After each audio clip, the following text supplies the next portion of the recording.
Hi, everybody, and welcome back to Borderlines. Now, it's time for me to go on a bit of a rant and a bit of common sense. Now, as we all know, Andy Burnham's due to be sworn in as Prime Minister today. But a few days ago, last week, okay, so this is a story that's been in one of the national newspapers where he's been called to make radical action as Andy Burnham, good old Andy, who's got the answer for everything, has been told that homelessness in England may rise by 25% by 2030. Okay, now you may say, it's hard to be 4 years. Now, the problem I have with this story, before I actually get into the story, is what do you actually call homelessness? Okay, so technically, it doesn't actually mean you're on the street. You could be living in a hostel. You could be being put in a hotel, like for instance, you're looking at what 9 years ago. Me and my wife never got evicted. We were living in a rented property. He wanted to sell the property. Council couldn't rehouse us quick enough. Luckily, family took us in, but we were classified as homeless. Okay, friend of family. Split up with the husband. Husband eventually decided he wanted to sell the house because she didn't want to make a claim for part of the house. Idiot. Won't mention her name, even though she was the fool. Okay. Council couldn't rehouse that in time before the house had been sold. They had to put her in a hotel. She's classified and she goes on the numbers for homelessness. Okay, even though her and her kids weren't on the street or anything, they were classified as homeless. And that's why I say, what do you actually mean by homeless? So, as we get into the story, it says Andy Burnham has been warned that an additional 50,000 people in England will become homeless in the next 4 years without a radical housing first agenda of government. The incoming Prime Minister's leadership team is understood to have been briefed on projections due to be published on Monday, it's last Monday, showing the current record levels of homelessness rising 25% by 2030 to more than 230,000 people. Can you believe that? 230,000.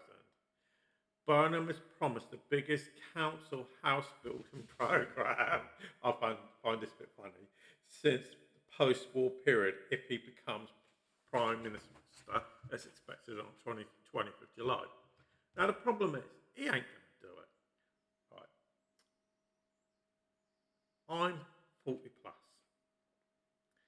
I was born in 1978. So I've been through the Margaret Thatcher years, I've been through the John Major years, I've been through the Tony Blair years, and then all the mess that's gone on since then. I've been through it all. I've heard it all. Them all saying, "Oh, we're going to build all these houses," and what happens? They don't build all the houses, and this is the reason why they don't build all the houses. Is because they rely on private companies. And at the end of the day, okay, and this is the reality of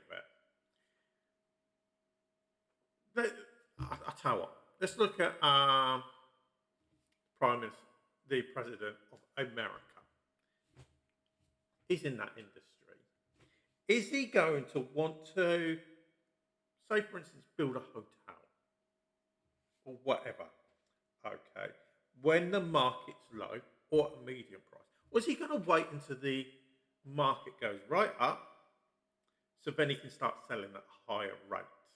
Of course, he's going to want to do that. And that's no different whether you're looking at Wimpy or whatever house building company you're looking at in the UK. Because at the end of the day, they're going to keep some of them properties for themselves. And this is where we have a problem. Because at the end of the day, if you take, for instance, where I live, house next door to me, okay, it's a three bedroom house. Okay. That was on the market last year at £515,000. I know what you're talking. A pretty penny. Where I live is not cheap. Okay. I don't own my own house, so I am not rich before anybody says anything. Okay, but it was on the market for about £515,000. The reality is, if the market isn't great, let's say for instance that house value goes down by 50 grand, is he going to want to sell it? No, he's not. If it goes up by another 50 grand, is he going to want to sell it? Quite likely. And that's the problem you've got for where it comes to the housing market, especially for property developers, because they're not going to want to build houses unless the market's right. So, unless Andy Burnham can do something about the housing market to push that market up so house prices are going up, property developers aren't going to build. And he can talk the talk as much as he bloody well likes. Okay, I'm sorry for the language. The reality is they will not build.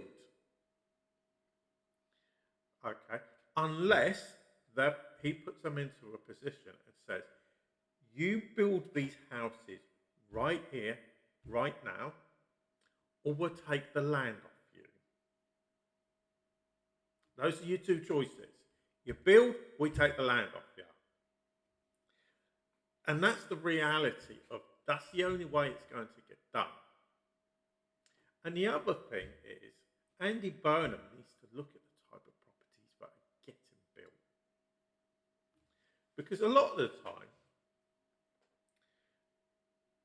they're either building 3-bedroom houses or councils are getting given flats.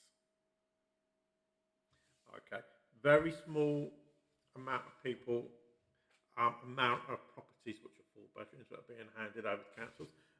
Families are having bigger families nowadays, and you could argue and say, well, if you can't afford to house them, don't have a big family. You can put that argument forward, but then don't argue that we have a shrinking population.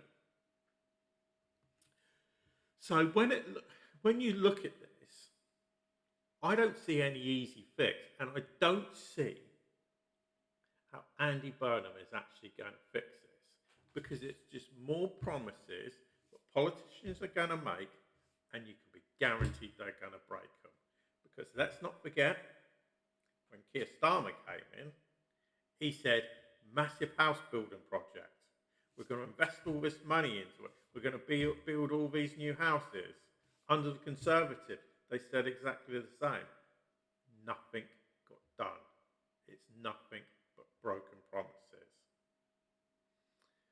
Now, when you look at it, why is homelessness potentially at risk of being up at 25% by 2030? Well, it's quite simple to understand. It's not a difficult one.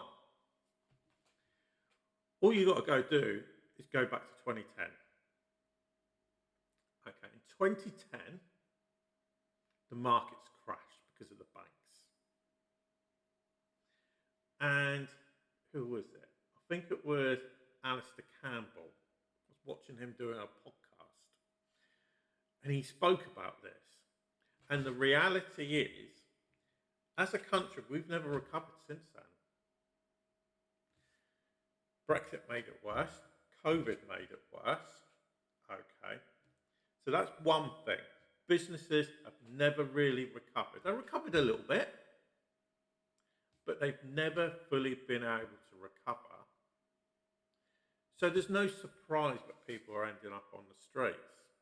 Then you've got the breakup of relationships, whether it's via marriage or people are cohabiting, they're like boyfriend, girlfriend. Okay. Unless you got a car and you can sleep in the car, odds are, if I split up with my wife, Or maybe I'll go around to my, I doubt I'd be able to go to my sister's. I'll be able to go around to my father's. But it's not ideal. Not everybody's that lucky. And this is the actual reason why we're going to be facing homelessness rising to 25%. We need to sort out the economy, okay, which hasn't recovered. Stats back that up, okay. And we've also got to look at why so many relationships just break down all the time. And odds are somebody's going to end up on the street because that shouldn't happen. So let us know in the comments today what you actually think. Okay, what can Andy Burnham actually do about housing? I know what you're all going to be thinking. More BS. Okay. And are they right? Homelessness could go up by 25% by 2030. So let us know in the comments. But for now, thanks for watching. And I'll speak to you all again a bit later.